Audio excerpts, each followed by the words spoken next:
Hey guys, Adam Fenig here with Fenig Equipment. You're tuned into the Talking Shed. Hey, this Talking Shed's a little bit different. This is our mobile Talking Shed. We've been pretty busy lately. I'm out delivering some parts this morning, but I wanted to talk to you guys about some planter setups and some different things. I've been getting a lot of phone calls about row cleaners and closing wheels and planter fertilizer, and I want to walk through some things in that order. I want to start off with row cleaners. Here at Fenig Equipment, we are advocates for row cleaners. When I look at a guy's planter, the first thing I look at is up front there. What does he have bolted to the faceplate of his planter? If it's a no-till coulter, I start asking some questions on why is he running a no-till coulter. If it's to help the planter go in the ground in hard situations, a no-till coulter actually doesn't do that. A no-till coulter is going to actually lift that planter up out of the ground.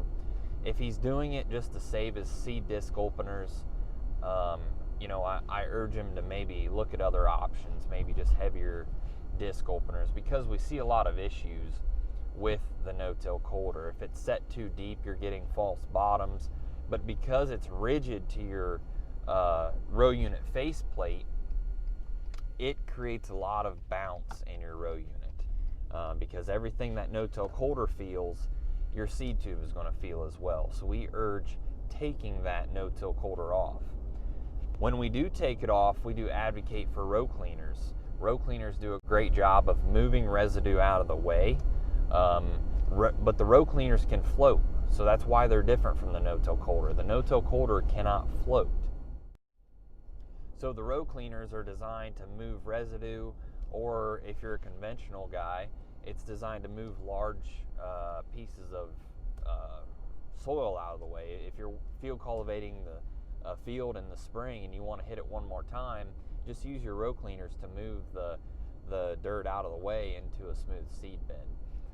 But row cleaners basically move the residue, they break that top crust, and they guarantee seed to soil contact is what they do. So we offer the Yetter and the Martin row cleaners. You can get the finger style wheel, or you can get the shark tooth or razor wheel style.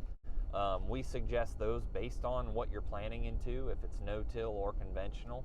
And a big factor there is if you're using the air cylinder with a precision clean sweep control system. What I mean by that is if you're using an air cylinder, you can much more accurately adjust your row cleaners, and so therefore they're much more forgiving and they're much more likely to be set correctly.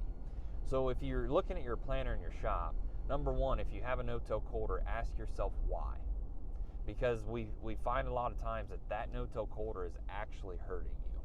Number two, ask yourself if you feel like row cleaners would benefit you.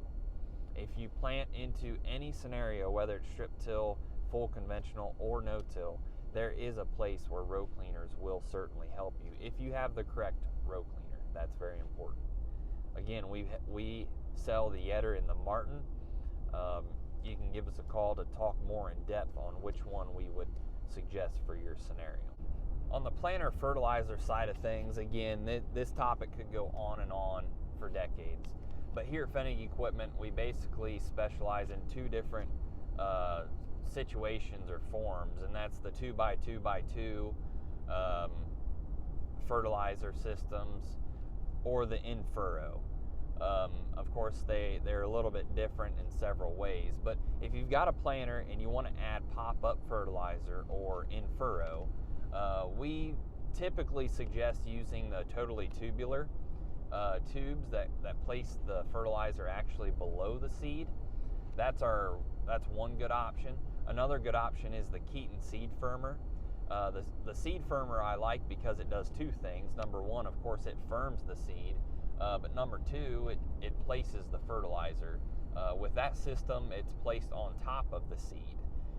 So you need to ask yourself, or your agronomist, if your fertilizer needs to be placed on top of the seed, then you pretty much have to go with the Keaton's style of in-furrow system.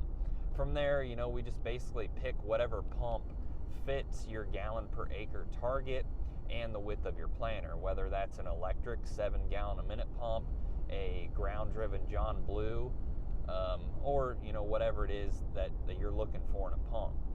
From there, we need to get you some tanks. We make tank brackets to customize and fit on whatever planter it is that you've got. So that's the in-furrow system. It's typically fairly simple to do, and we can regulate that flow extremely accurately. From there, you have the 2x2 systems. So there it gets a little bit more tricky because we have to pick what style of placement you want.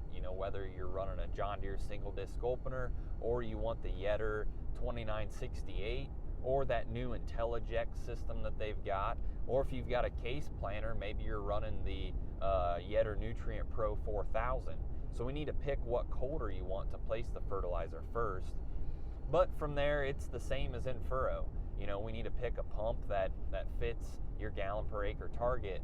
A lot more times here in the 2x2 scenario, we get into hydraulic pumps.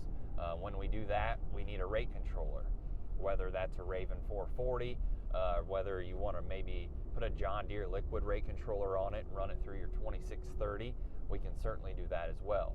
Of course, the tanks on 2x2 system, you're going to want them to be a little bit bigger because you're going to be putting out more product than what you would on the in-furrow side. So, again, we can do wing tanks. We can do a fast front tractor mount 300 gallon. We offer the Yield 360 tanks. They hold somewhere around 700 gallons on, it's basically on the sides of your tractor engine. There's a lot of options there. That one can get much more customizable. If you ask Kurt, we've probably never done two planters that are the same. So if you're thinking of adding 2x2, give us a call.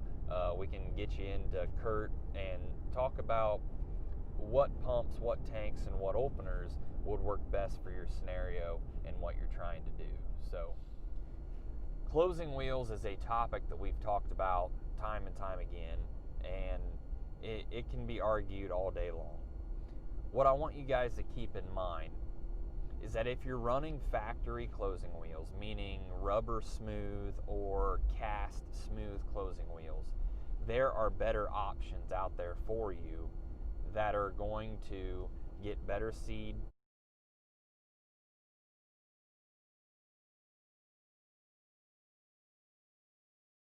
to soil contact, more uniform and faster emergence, and in the end result, yield.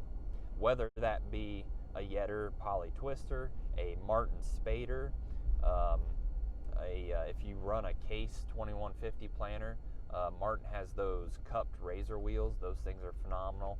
Whatever wheel it is that you land on, my whole point is that there's better wheels than the factory wheels offered on your factory planter, whether it's a Copperhead furrow cruiser. Because what we want to do is we want to break down that sidewall compaction. We want to get soil tucked in around the seed without firming the soil too much. We don't want that seedling to have to fight back up through the soil and get lost right below the crust.